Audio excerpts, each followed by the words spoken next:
Right, another day or another evening, another abode. I'm in some kind of halfway between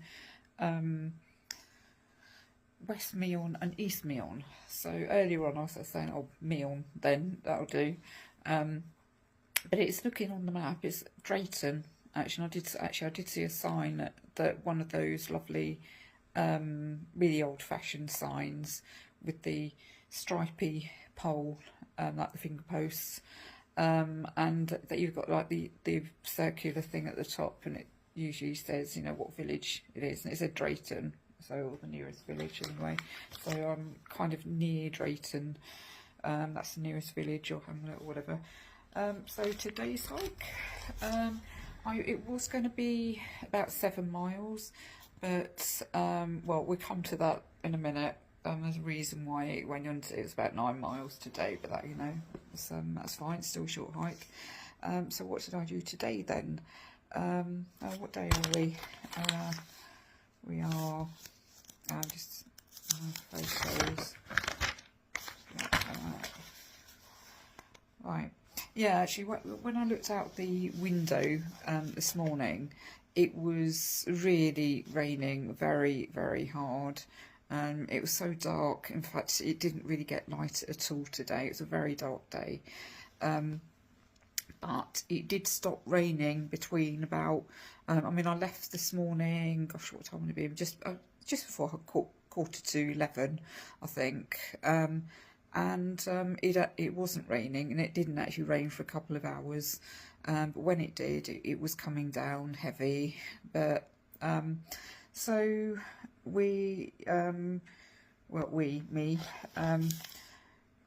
Yeah. So the first portico, I was actually walking up a kind of a hill. It wasn't a very steep hill, up to, and there's kind of famous war battle. Apparently, there's a memorial up there. It kind of mentions a few battles and a few casualties in the area, and it's called Exercise Dream or something like that. I think that was the name of the what do you call it? What they were doing. Yeah, it was like the secret name of, you know, what they were doing during the war anyways. Exercise Dream, and it's DREME for whatever reason. Kind of continued upwards. This is when it started to get quite windy. I mean, it was getting more and more windy. And I mean, yeah, the wind's been around all day as well. And then I walked up the old Winchester Hill. It's kind of a hill fort, and I got to the top and I looked at the map, like the board, the information board up there, and it's like, oh my god, it looks like Sisbury Ring. It's the same shape. The only thing that looks a bit different, I mean, I don't know whether whether about the same size. I don't know. The only thing that's different, it looked like that there was just one path going around the outside with this hill fort. With Sisbury Ring, it's kind of a double track. So you've got the upper level and you've got the lower level, whichever one you want to do. Obviously, the upper level is a bit more interesting because you can see a bit further. After that, I went to walked through Meon Springs. It's kind of a campsite type place, absolutely deserted. And after that, I went to walked through Meon Springs. It's kind of a campsite type place, absolutely deserted. You know, as you'd expect this time of year, I suppose. And I did like the Southdown Way signs, that they have got their own special Meon Springs signs. So it was kind of around about this time, I suddenly thought, because my phone was doing really weird things, it wasn't charged and it was just going down, you know, the battery was just going down, and it was just like I said, oh, it was going to take about 9 hours to charge and all that. It's, you know, that's what water does sometimes to my phone and anyone's phone, I guess. So I basically tried to see, you know, oh, where's the nearest cafe. Would you believe I'd actually walked past a cafe at Meon Springs, and I didn't really want to go back. So I looked for pubs, and I found one called, I think it was called the Old George or something, in East Meon. I thought, oh, you know, fine. I just kind of checked just to see how far it would take to walk to here. And it's like 35 minutes, so I just thought, oh, that'll do, you know. I'll just go in there, because I was going to be really, really early. I mean, obviously, if I was able to check in, I would have walked straight here. But I kind of decided, no, I just want to get in, you know, charge my phone for now, maybe have some lunch and, you know, whatever. So yeah, I basically walked into East Meon. I saw the George. It looked a bit dark and whatever. And I just sort of literally just looked down the road, and there was another pub, and there were people coming out, and it's like, oh, it looks like kind of a family, you know, it's a family coming out. So, oh, that, you know, that looks probably a better option. I mean, you know, sorry, Old George and all that, but yeah, your pub down the road looked more interesting. It just happened that someone happened to be walking out. Maybe, you know, that's the way it goes sometimes, isn't it? And it was called the Isaac Walton. So I don't know who Isaac is. Like I-Z, I think, A-K. So it sounds very modern, but probably not. So I had walked in, and oh, the guy behind the bar, I don't know if he was the landlord, but he, you know, he was just very welcoming, shall we say. It's you know, because obviously I was just soaking wet, and he put me on this little single table by the radiator so I could dry off, and I had a beer. He said, oh yeah, let's just open the tab, you know, what beer, you know, what drink do you want? So I could have a chance to look at the menu. And so I had a pint of some ale. And I thought, you know, I've only got like half an hour to walk here, so I wasn't too worried about, you know, that. And so I, so I sort of looked at the menu. It's like, oh, it's all fish. There was absolutely no, this is so odd, no meat. You know, that doesn't bother me because obviously I'm vegetarian, but no vegetarian. So he actually went in, I just said, oh, do you got anything vegetarian? And all they had was paninis and, you know, kind of that sort of thing. So I went for a cheese and onion panini and chips. They were really lovely chips, actually.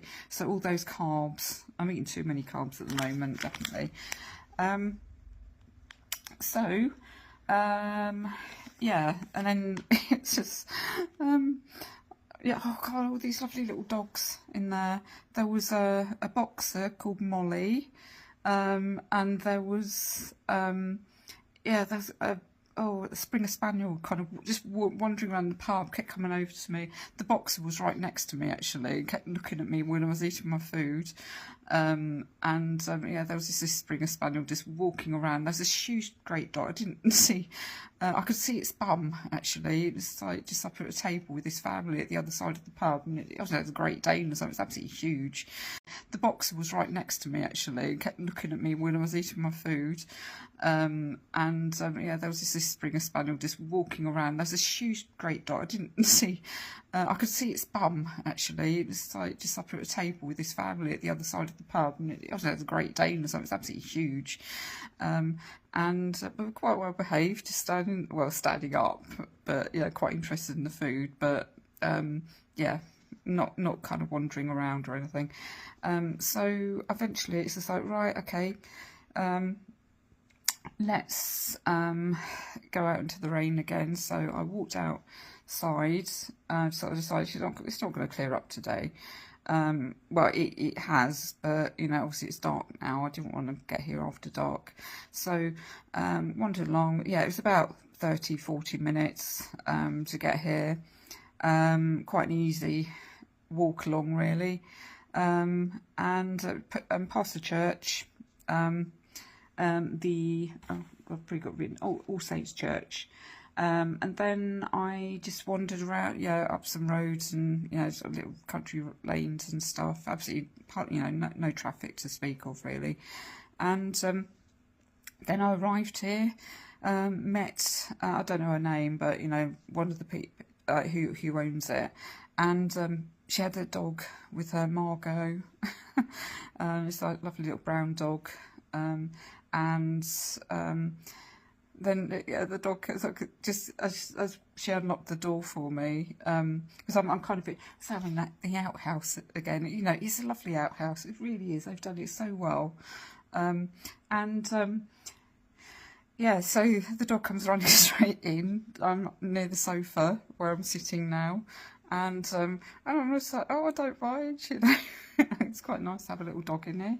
And she basically said it's like, oh, the cat's been bullying Margo, so that's why Margo wants to be in here to get out the way of the cat. So and the cat's called Barbara. I think that's absolutely great. So I've been here, had a shower, had some Earl Grey tea. I've been watching. What have I been watching tonight? I watched because there's no aerial, so there's no live TV. So I've been watching Netflix, and I watched the movie earlier. What was it called? I can't remember. It's about about a funeral director who's gosh, what's it called? Afterlife, I think. Yeah, I think that's what it was called. American movie. It's quite entertaining, I suppose. And I've been watching The Crown, so the episodes I haven't seen. So on episode, yeah, what are we watching now? Season 6, episode 7. So that's what I'm watching. So it is now, I don't know, I'm charging my watch, I've got no idea what time it is, but it's about 8 o'clock or something now. I'm probably going to set out tomorrow about 9:30, I think. It's maybe about 13 miles. And I think I'm going to be over a pub tomorrow. And it is in South Harting. So, which again, I've never heard of it. I don't, and I think I'm going to be over a pub tomorrow, and it is in South Harting, so, which again, I've never heard of it. I don't know all these Hampshire places, you know, because obviously I know the West Sussex side, because that's where I live and that's where I grew up. So, I know a lot more kind of Sussex. So really on New Year's Eve when I go, my 24 miler, I will definitely be going over places that I know very, very well. In fact, I'm going over the ridge. So, you know, from kind of Amberley, yeah, well, similar thing really. Amberley to Upper Beeding. So all along there, it's kind of a ridgeway, lots and lots of hills. In fact, I could probably name all the hills. Rackham Hill is the first one that you kind of go up, and then it's Chantry Hill, Kithurst Hill, Sullington Hill, Barn something Hill. Yeah, come to me. That's all very, very familiar to me, and I will recognise the trail from there. So just quickly do calendars. Oh, words to live by. It's a very short one today, thank God. It's a Japanese proverb. Joy and sorrow are life's companions. Well, I guess so. Yeah, that's what happens, isn't it? Happy days. When we really love and accept and approve of ourselves exactly as we are, then everything in the life works. It's as if little miracles are everywhere. And Louise L. Hay said that. Bossy Cat. Cats lend us magic and the stuff of dreams. Isn't that lovely? So this evening, guess what I'm doing this evening? I'm going to chill out. I think I'm going to try and finish a book so I can leave one here. Because I do, yeah, there's another bookshelf here. So I'm going to just like squeeze my book in. yeah, it'd be the prison one actually. Yeah, very kind of a very diverse selection on the bookshelf already, but that's going to make it even more diverse, I think. So yeah, just gonna get on now, and yeah, another chill out evening, and early night, up in the morning, and I think it's, yeah. Actually, no, I looked at the weather forecast on the Met today, because I looked. Last night I was just looking for the rest of the week, and it looked like it's just going to rain non-stop all day tomorrow. It's looking a lot better the forecast now, so it looks like I might even see some sun tomorrow. There will be a few showers, but you know, sun, fantastic, you know. So yeah, better get on, as I said, and yeah, I'm going to continue watching The Crown.